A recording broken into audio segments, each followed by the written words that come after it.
Well, here we are, guys. Friday morning, getting toward the end of week 3. And I told you it was time to include some early season surprises on the other end. Some disappointment. Some teams that probably had high hopes at the beginning of the season and have clearly not performed what they hoped. So, we'll start, and we always have to do this.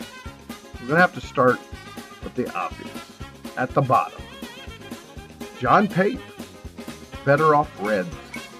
Would have to say disappointment so far. Not necessarily to me, not necessarily to the rest of the league, but probably to himself. John has been waiting to get into the league patiently for the last several years, and finally gets in. And I'm sure anticipated and was hoping to do much better than this. But John is dead last in our league. Now it is early. And John, Mr. Pape, let me just say, from a man that finished dead last year, the sooner you act, the better. This season can get away from you. Last year, right here, 3,500 points behind. And it makes the season not very interesting when you realize there's no way that I could catch up. So, I was looking, you're last by almost 400 points. The good news is it's a long season.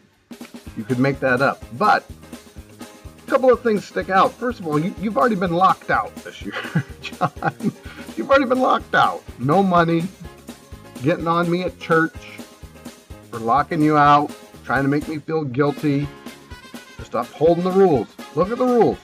Talk to Muncie, talk to Malphus. We've got owners that'll watch when that money goes low, and they'll expect you to be locked out. If we have no rules, it's chaos, okay? Chaos. We can't have that. I did get money, so let's start to put some of that money to use. You started, I looked at this morning, you did pick up a player this morning. You might want to be hitting that waiver wire a little bit, improving the team. You also got to make some trades. Okay? You're 400 points behind already, so you might want to make some trades. So, early season surprise on the bottom end, John Pape. That's kind of probably surprising to him. Probably expected to do better than that. Number 2, you got to say it. Ball yard into house. Josh Ebert. Got to be kind of disappointed with the team so far. He is second to last, just above Pape. He went and made some trades for these young guys. Tatis Jr., Vladdy, Eloy. They certainly have been disappointments so far. The names have not matched the production whatsoever. Now, I will say this. In Josh's credit, especially over the last day or so, he is not averse to changing course. He's on the waiver wire using his moves. He's making trades, doing trade offers. And clearly over the last couple days, if you paid attention to his moves, he's decided to move in different directions, trying to get a hold of the league and change course to try to keep going. But if we are going to be honest, through the first 3 weeks of the season, ball yard into house has underperformed, and thus a disappointment. Which brings us to the last and probably biggest disappointment that there would be. Okay? That is back to back Zach. Oh, back to back Zach. He was out there last year, and rightly so. Won 3 championships in a row. And he kind of let everybody know about it, including changing his name so we would get to read it every time we looked at his team. But the back champion, and he is well down in the standings. Well down.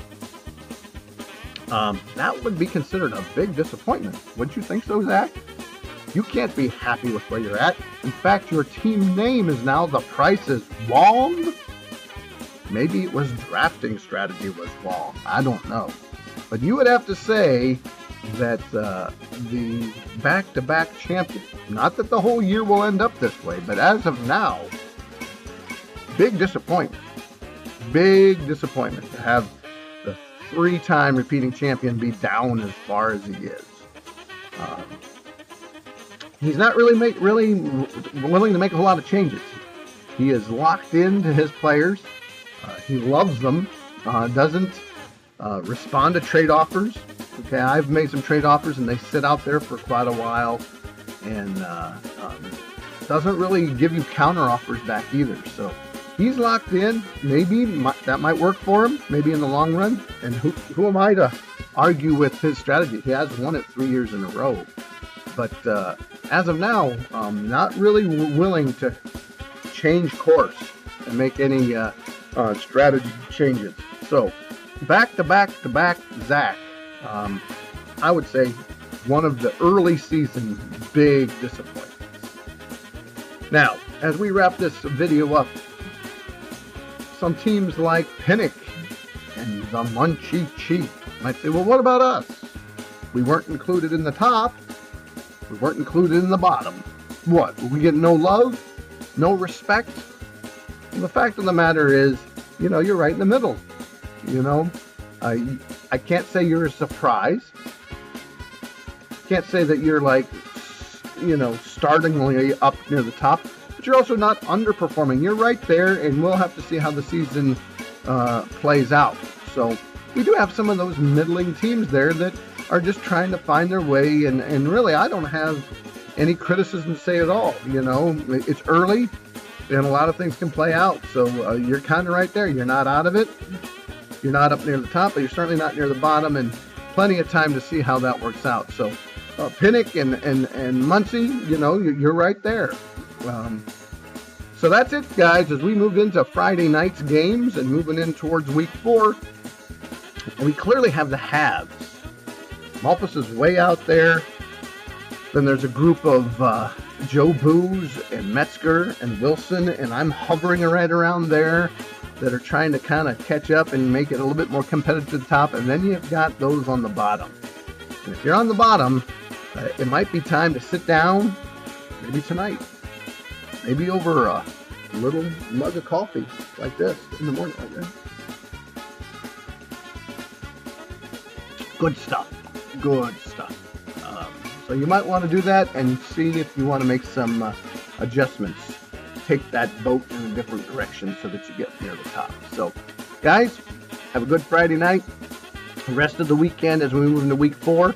And we'll check back in with you maybe next week to see how the standings have shaken out.